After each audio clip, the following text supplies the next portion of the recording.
Aprovechamiento forestal y araña. Si bien estamos en un congreso de aracnología, vamos a empezar esta charla hablando de el escenario donde se llevó a cabo este trabajo. Los bosques son ecosistemas que sabemos que están primordialmente constituidos por árboles y son súper importantes porque son proveedores de bienes y de servicios y además reservorio y refugio de una elevadísima biodiversidad. Sin embargo, a pesar de esta gran importancia, el 80% de los bosques tropicales y subtropicales están sujetos a algún tipo de actividad económica sin criterios de sustentabilidad.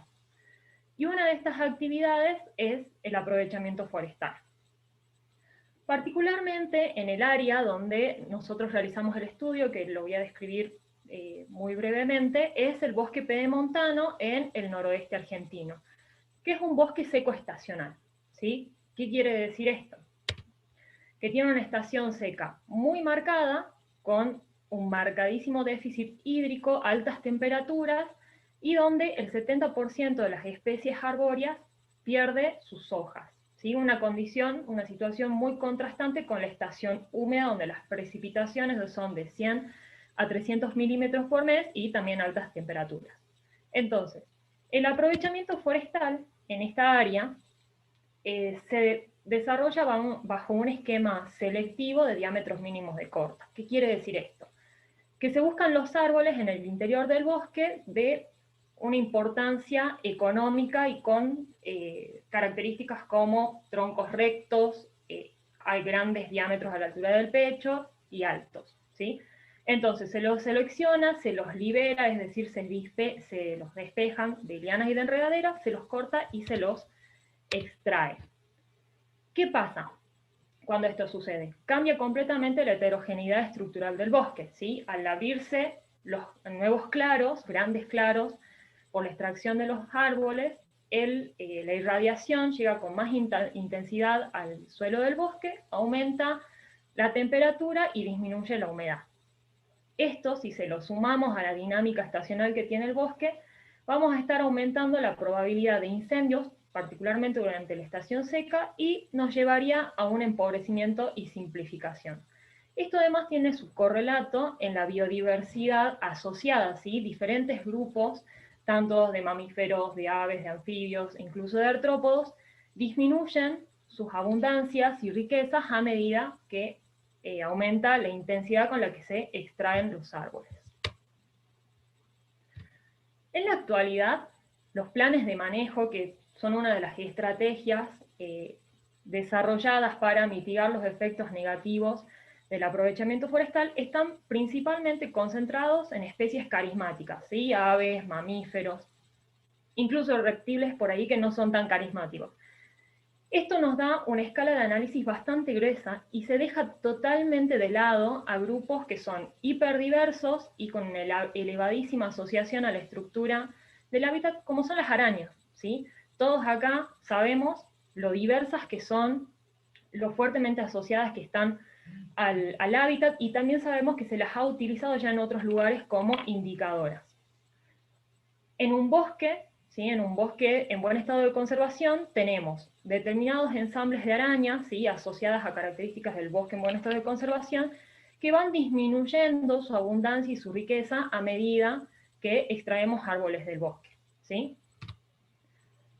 Otro de los problemas con los que nos enfrentamos, particularmente en el NOA, ¿sí? En esta inclusión de las arañas en los planes de manejo, es la identificación, ¿sí? Cuando tenemos una araña, es bastante fácil llegar a identificarla a nivel de familia, pero cuando queremos identificar especie, acá se nos arma el lío, ¿sí?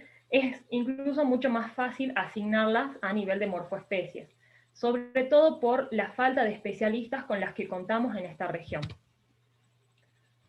Entonces, ¿qué es lo que estaríamos proponiendo con este trabajo?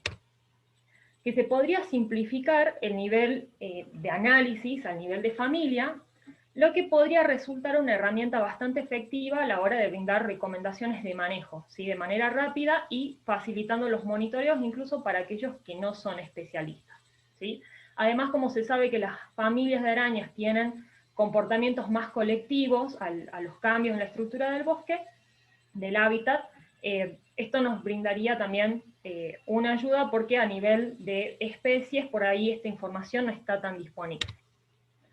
Entonces, este trabajo lo llevamos a cabo en 6 sitios a lo largo del bosque pedemontano, en Salta y Jujuy, 3 sitios sin aprovechamiento forestal y 3 sitios con aprovechamiento forestal.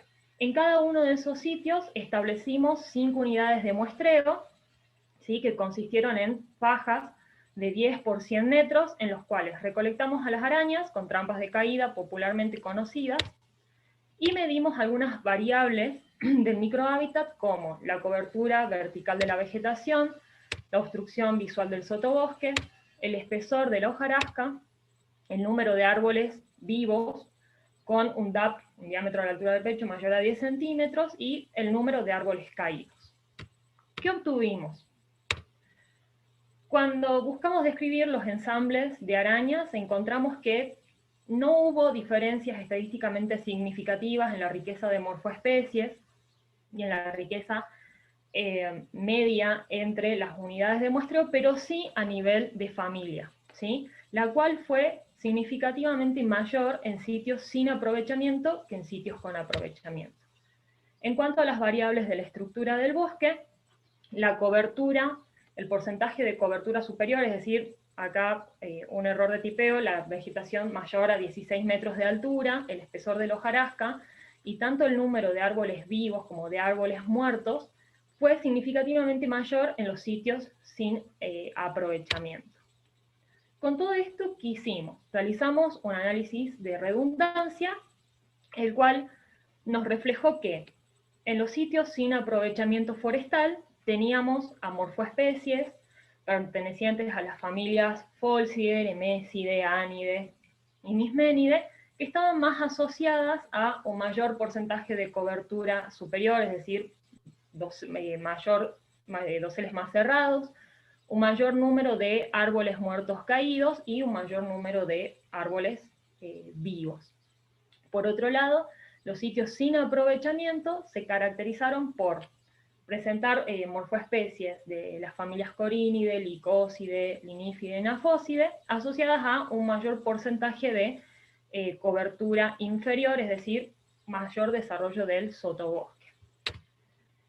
Este mismo análisis lo realizamos a nivel de familia, ¿sí? Obtuvimos un patrón bastante similar con las familias descritas anteriormente, y realizamos un test de Mantel para evaluar la suficiencia taxonómica. Y los resultados nos reflejan que se ven bastante bien representadas las morfoespecies por las familias. Es decir, hay suficiencia taxonómica por parte de las familias. Y finalmente, lo que buscamos fue identificar familias de arañas que estén indicando el estado de conservación del bosque. Y esto lo hicimos a través de un análisis que se llama TITAN, el cual utiliza un INVAL, ¿sí?, utiliza un análisis de especie indicadora y establece umbrales, ¿sí?, a lo largo de variables ambientales. En este caso, nosotros corrimos el análisis con las 3 variables estructurales del bosque que nos separaban los sitios en el RDA. Entonces, ¿qué obtuvimos? Para el gradiente de porcentaje de cobertura superior, las familias Mismenidae, Nemesidae, Pterididae, Pholcidae y Anidae mostraron un umbral, es decir, de ser mejores indicadoras y más favorecidas, verse más favorecidas por coberturas del dosel de mayores a un 20%, ¿sí? Por otro lado, a lo largo del gradiente del número de árboles muertos caídos, las familias Nemesidae, Tetrañatidae, Anidae y Pholcidae nos marcaron un umbral a partir de los 2 individuos de árboles muertos en las fajas, ¿sí? Y por último, a lo largo del gradiente del número de árboles vivos, encontramos 5 familias con respuestas positivas, es decir, favorecidas, a partir de los 15 individuos por faja, ¿sí? Esto no es por hectárea, en realidad es por 0,1 hectáreas, que era el tamaño de de las unidades de muestreo. Otra cosa interesante también del análisis Titán es que el tamaño de los circulitos que observamos acá es que cuanto más grande, más poder indicador tiene la especie o familia, lo que vemos que Pholcidae es muy buena indicadora, ¿sí? Es muy confiable. Entonces, ¿qué podemos decir y recomendar a partir de estos resultados? Respaldamos aún la idea de que las arañas responden a los disturbios, principalmente al aprovechamiento forestal, mostrando un cambio en la estructura de sus ensambles, ¿sí? Porque este estaría modificando la estructura del microhábitat, generando nuevos ambientes desfavorables para aquellas arañas que están asociadas al bosque maduro. Además, nuestros resultados brindan valores umbrales de variables que son críticamente afectadas por el aprovechamiento forestal, y de esta manera nosotros podemos brindar recomendaciones de manejo para retener estas variables en el bosque y asegurar un hábitat adecuado para las arañas asociadas al bosque maduro. Además, como las familias de arañas mostraron patrones, los mismos patrones que las morfoespecies al aprovechamiento forestal, simplificar el análisis taxonómico a dicho nivel de resolución sería adecuado para evaluar los efectos producidos por el aprovechamiento forestal, brindando recomendaciones rápidas y confiables. Y esto es particularmente importante teniendo en cuenta que ecosistemas con altas tasas de pérdida, como el bosque pedemontano, requieren la toma de decisiones rápidas, ¿sí? Que nosotros como biólogos o como especialistas podamos obtener los datos, analizarlos rápido y brindar recomendaciones para los monitoreos. Y sobre todo esto de que los no especialistas también podrían llegar a una identificación. Sofía, Y estás en los 12 finalmente, minutos, perdón. bien, perfecto, ahí termino. Y como conclusión general, ¿sí? Esto que yo les mencionaba, que la planificación de estudios de impacto ambiental y de conservación están focalizados en especies carismáticas, ¿sí? O incluso de atributos estructurales del bosque.